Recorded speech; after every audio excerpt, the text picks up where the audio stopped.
Hey guys, it's Mr. 100% Gamer here, bringing you part 8 of Let's Play Ratchet Clank, the 100% guide, and in this part we'll be going to Qwark's headquarters on planet Umbris.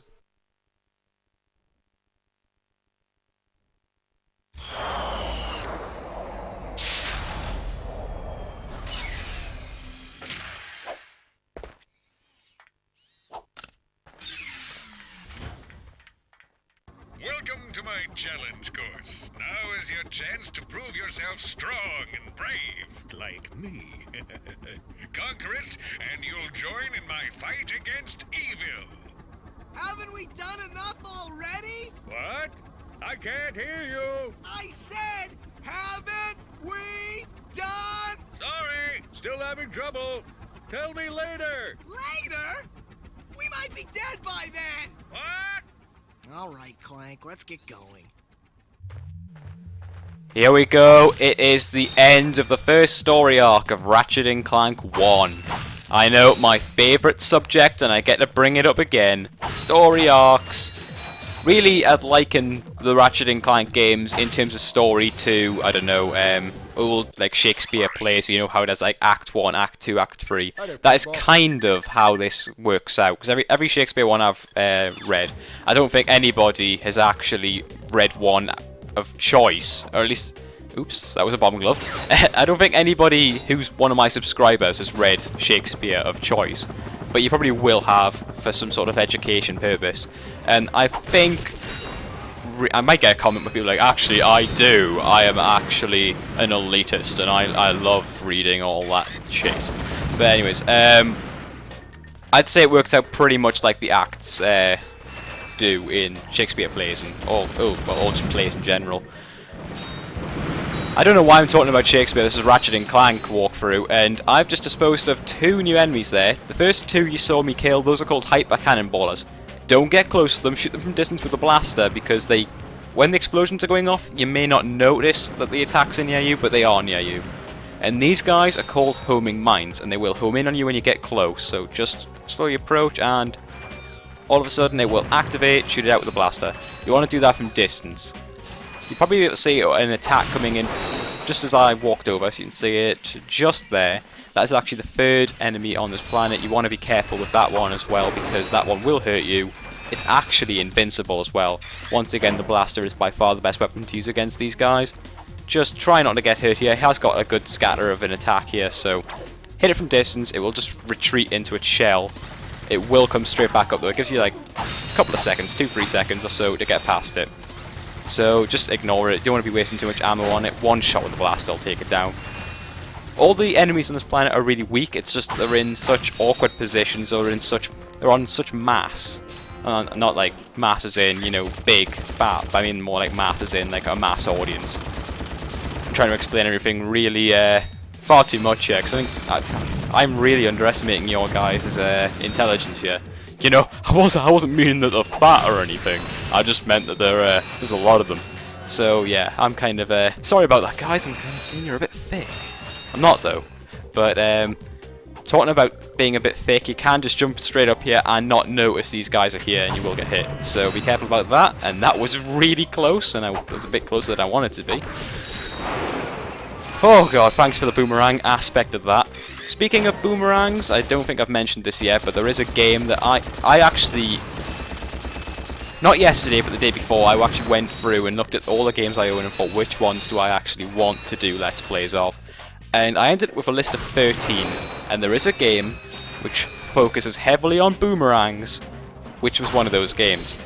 Now, I know most of you probably will know what that game is, and they'll probably go in the comments, oh my god, when are you doing that? And I did decide what order I'm doing them in, or at least for the most part. There's a couple of changes here and there, I think, but for the most part I've pretty much decided what my first, you know, 13 LPs are, unless something changes, which it very well could do, because I mean I remember once I uploaded a video saying, oh, these are my next 6 LPs, and as you can see, I haven't got very much ammo left for the blaster, that's why you've got to buy loads of blaster ammo. And thanks for giving us Parositor ammo there, by the way, considering I don't use the Parositor. But anyways, I made a video saying I was going to do 6 LPs, and I ended up doing 5 of them, I think. I'm trying to remember what they were. Oh yeah, it was Yu-Gi-Oh! Worldwide Edition, Dog's Life, Spider-Man for the PlayStation 1, and Pokemon Snap, and Simpsons Hit and Run. I think that was it. Again, more processor ammo, thanks very much. And again, these bridges are dangerous. These black bits here, these are actually safe to stand on. These bits aren't, they'll actually collapse, so you have to be really careful here. Another machine gun turrets over here, so be a bit nimble. There we go, not too bad. They're not that hard to dodge, just be careful, don't do anything stupid. You don't want to be really taking damage. I mean, the planet really when you really look at it, especially in context of the game, it isn't actually that hard a planet. There is definitely a difficulty spike around this planet, but I wouldn't say this one in particular is a particularly hard planet.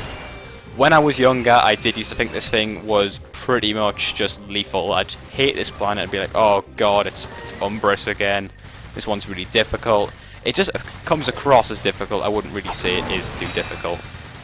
So, something that is actually kind of interesting about Umbris is that, apart from the fact it's the end of the first story arc, did I mention that, by the way? There's a story arc in this game. I don't think I mentioned it. But it's the first planet in the game not to have any skill points. It never has skill points at all, so there's only gold bolts to worry about, and in fact, the first gold bolt is just here. You see this door? It's closed.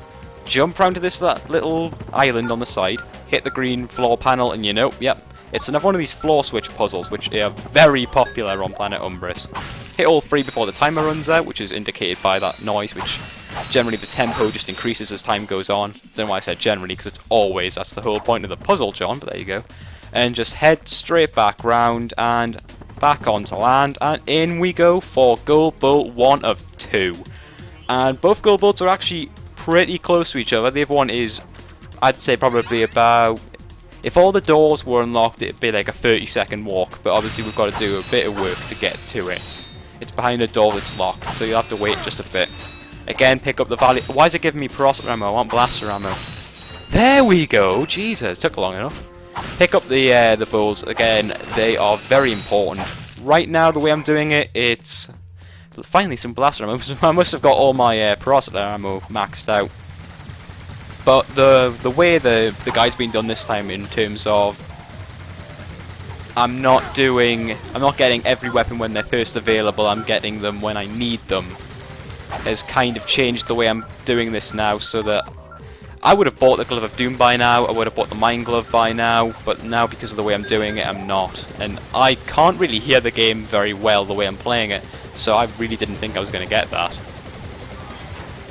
There are a lot of bolts around here, but you've got to be careful, because I really think a lot of them are in really dangerous positions. You don't want to be getting hurt, it's really not worth it. Again, ones like here where there's no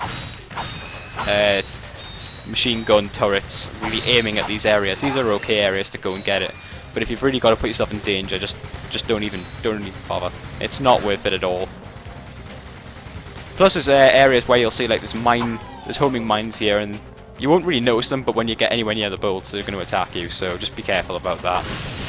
I'm telling you to be really careful, and I really don't think anybody's that bad at Ratchet Clank that they can't figure out that a homing mine's a bad guy. Although, can you really say a homing mine's a bad guy? Because this homing mine really got morality. It is just a device. There you go, ethics with Mr. 100% Gamer. Speaking of ethics, I got... well, actually, today is actually results day for GCSEs, which is basically... well, anyone who lives in England knows what a GCSE is. But in my equivalent to ethics, I got an A star, so that makes me feel special. Ran out of my blaster ammo already, which is a bit disappointing, but I'm finally going to use that processor because it isn't too bad. Once again, floor switches. They absolutely love these things. Now, something weird about this area, there's a Captain Qwark statue. He's very vain, man. Very, very vain. But one thing I really remember about this planet, which is really weird because it doesn't make sense, is chickens. And I know that really doesn't make sense, and it's not what you were expecting me to say. But I always remember chickens being in this area, even though you don't get the morph array, which is the weapon that can turn things into chickens.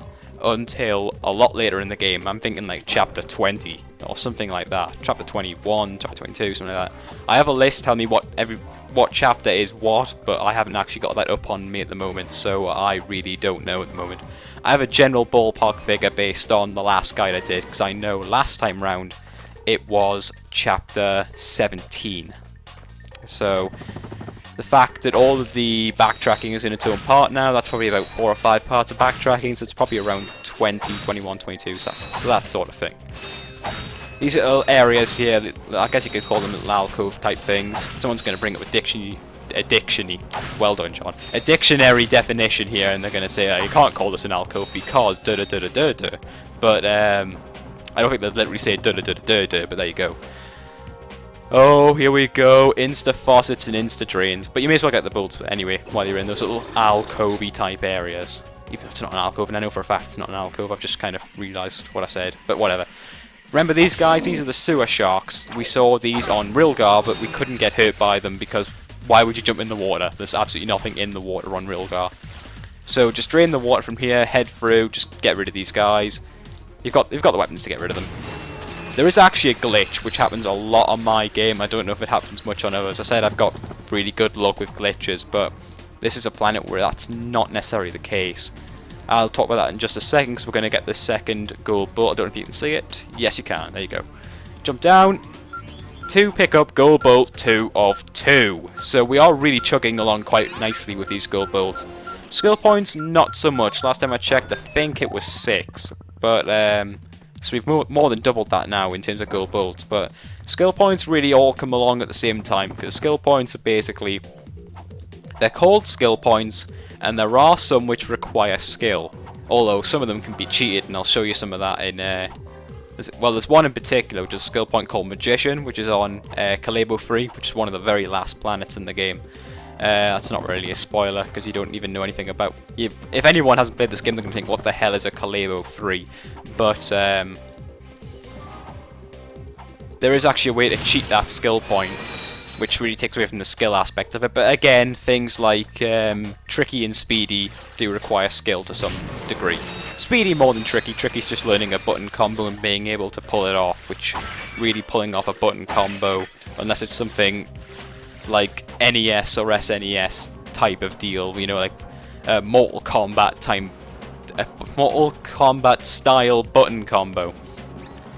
Speaking of Mortal Kombat, I actually played that, Mortal Kombat 9. I'm not a big fighter fan when it comes to video games.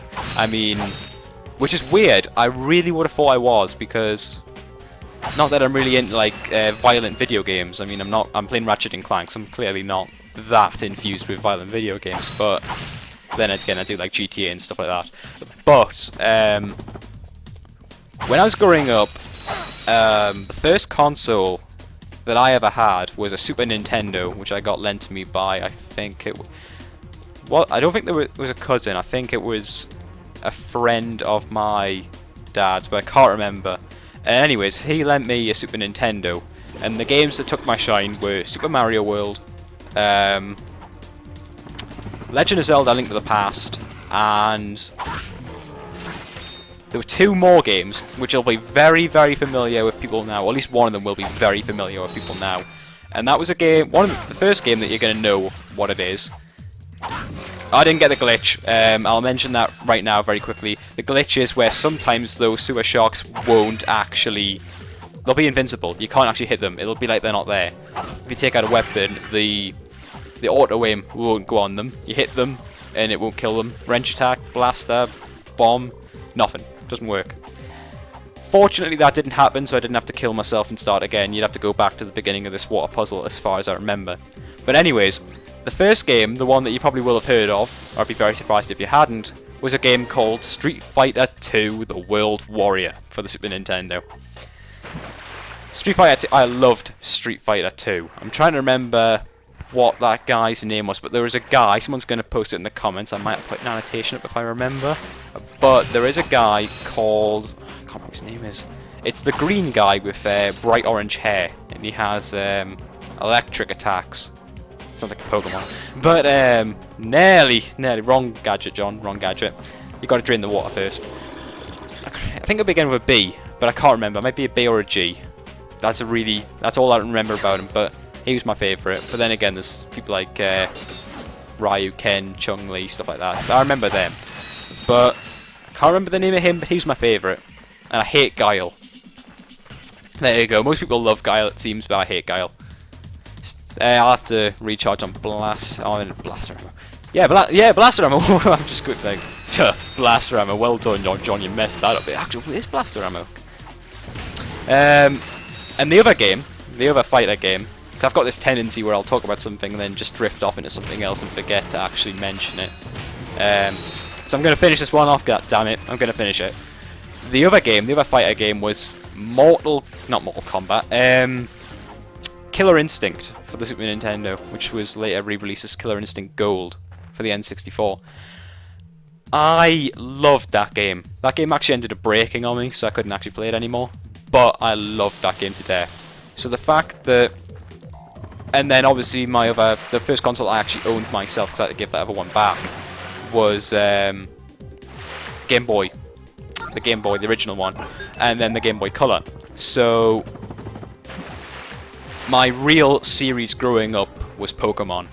Loved Pokemon. Pokemon is probably still my favourite series. I'm not sure about that. The newer ones are a bit suspect, but I don't know if anyone's ever described Pokemon as but I'm going to describe them as But the original Pokemons, like the first 251, that's my childhood right there.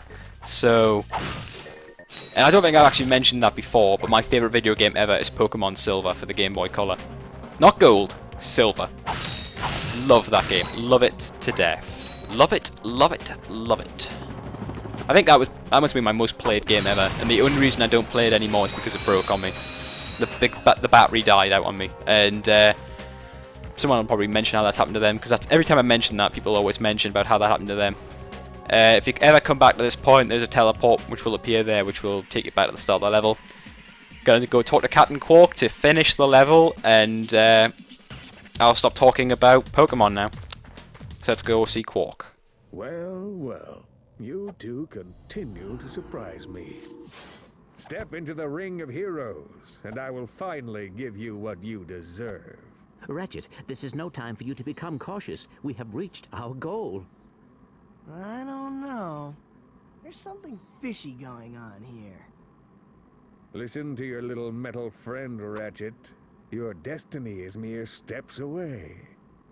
It's just something doesn't seem right. This is it. Qwark is going to help us stop Chairman Drek. Why, thank you, Clank. You've been most helpful.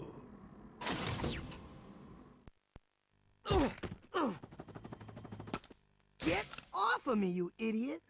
I love it when a plan comes together. What do you mean? What do you think he means, genius? He's not gonna help us. He's gonna kill us. You catch on quick. Although there is one problem with your hypothesis. I'm not going to kill you. You're not? No. He is. But why? But why? It's really not that difficult to decipher. I'm the official spokesman for Drek's new planet. I can't have you two getting in the way of my comeback. This isn't over, Qwark. No. But it will be soon. There we go, the first plot twist in Ratchet & Clank. Captain Qwark is working for Drek. And you know what? Most of you, if you haven't played this game already, will have already known that just by looking at what happens in-game. This boss is called the Blargian Snaggle Beast. It's a member of the Blarg, surprisingly. Well, it's not really, it's a Snaggle Beast, but the Blarg, it's born on Blarg planets, basically, which is why it's called the Blarg Snaggle Beast. Nobody cares, but the object of this is to avoid his attacks, quite obviously, get him to put his shield up, and then run. You've seen a couple of these attacks already, this is one of them. Kind of like a Dragon Ball Z type energy blast type thing. Anyone remember Dragon Ball Z? I do. And lead him across the bridge. The bridge will actually fall apart and he'll get hurt. It's basically rinse and repeat. There's 3 bridges. Got to take down 3 of his health and then just take it from there, really. It's not that difficult. Blaster ammo, again, is the best ammo you can have for this level. So there's 3 to take down, the other 3 are taken down by the bridge is collapsing. So it's not actually as daunting as it's made out to be, and for some reason he's running the wrong way. Well done. I haven't actually seen his 4th attack yet, which is not really an attack, it's more just to stop you from attacking him. And that's disappointing because I really wanted to get across that bridge, but okay, we'll take this one instead. So, just to mention, because this boss battle won't last very long, once again there's the glitch for the Glove of Doom ammo, because as you know I haven't bought the Glove of Doom yet. But I said in Nebula G34's part, which is part 6, that there was an announcement coming, and that announcement was All for One Cause 2 is in fact happening. If you don't know what All for One Cause was or is, it's a charity marathon raising money for Cancer Research UK, and we did the Ratchet Clank one. Oh god. We did the... yeah, I knew that was going to happen. We did... well done, Snaggle Beast. Well played. But I'm going to win this battle. The Ratchet Clank 72-hour marathon was in July. We raised over £300, which was over $500, and that went to Cancer Research UK. And there's his 4th attack. I got him to do it. There we go. Good. Now, that's not particularly good per se, because it means I'm going to have to wait a little bit longer to attack him. And if he comes round this way, then I'm a bit in trouble, because I need to get him over that bridge. But we announced there's 7 of us doing it, and it's now a... well, the second one, the follow-up one, is a Spyro the Dragon 72-hour marathon. No real reason why, it's just another series we all knew and we all had the games for, so... And it's probably going to be a bit more of a success now that we've got one under our belts. We kind of know what's going to happen this time. We were very naive last time about how a stream works, and there were a lot of problems to say the least. We got through pretty much everything last time. Highlight for me was probably the very first game, Ratchet Clank 1. I got through that in 6 hours, getting all of the gold bolts. After that we kind of just gave up on the whole 100% idea. We are trying to do 100% for the second time round for the Spyro Marathon, and hopefully you will join us there. There is a video on my channel with the trailer. And that will do it for the boss. Blogging Snagglebeast is dead. No flashy cutscene. We have to go over there to instigate the cutscene. But I hope you've enjoyed this part, because this part has been a lot of fun for me, because it's been not so serious. I've just been talking about random things, you know. I spend a bit of time talking about Street Fighter and Killer Instinct and Mortal Kombat, you know, all that good stuff. And if I didn't have the attention span of a 5-year-old, I could tell you some more stuff I talked about, but I really can't remember. Anyways, that's the end of the level. I will see you on Planet Battaglia for the start of the second story arc in Ratchet Clank 1. I wonder what that infobot is for. Maybe it can replace you. We're pinned down! We're pinned down! The ships are hammering our position from the air! That was a little too close! We need support! Now! Actually, I need support. My entire battalion went AWOL and left me to fight this war on my own. If the enemy doesn't kill those guys, I will. I'm not gonna last much longer! Requesting immediate assistance! Over and out! Those are direct ships destroying that planet. We must help that commando. Are you serious? That's it. I am out of here. Captain Qwark is gonna be sorry he messed with me. This is not about Captain Qwark anymore. There are innocent lives being lost. Yeah? Well, I'm done with this stupid hero stuff. I got my own agenda now. Ratchet, this is not like you. What do you know about me? You've spent this whole time looking for Qwark. You don't know anything about me. I know that you will do the right thing. Well, right now the thing I want to do is find Qwark. How do you start this stupid thing? Have you forgotten? You need a robotic ignition system. I will start the ship if you agree to help that commando. So, blackmail is it? Fine. Just shut up and start the ship.